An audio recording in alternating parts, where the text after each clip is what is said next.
তো এখন থেকে মোবাইলে এমনভাবে নাম্বার সেভ করে রাখুন যাতে কন্ট্যাক্ট লিস্টে তার নামটি অন্য কেউ খুঁজেই পাবে না। তার নামটি ইনভিজিবল করে রাখবে অন্যদের কাছ থেকে, আর তারা জানতেই পারবে না।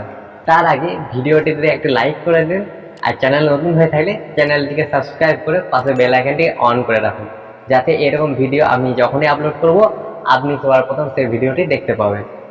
তো চলুন বলে দিচ্ছি আপনি কীভাবে করুন।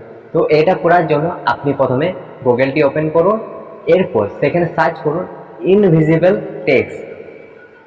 এরপর এটাতে ক্লিক করে দিন, এরপর এটাতে ক্লিক করে কপি করে নিন। এরপর আপনার মোবাইলে কন্ট্যাক্ট লিস্টে চলে যান। এরপর আপনি যাকে অন্যদের কাছ থেকে লুকিয়ে রাখবেন তার নামটিকে এখানে রিমুভ করে দিন, ঠিক আছে। এরপর আপনি যেটা কপি করেছিলেন এখানে পেস্ট করে দিন, বাস আপনি উপরে এখান থেকে সেভ করে রাখুন। তো এরপর তার নামটি আপনি কন্ট্যাক্ট লিস্টে খুঁজে পাবে না। এরপর আপনি উপরেই এখানে দেখবেন তার নামটি ইনভিজিবল ভাবে সেভ হয়ে আছে।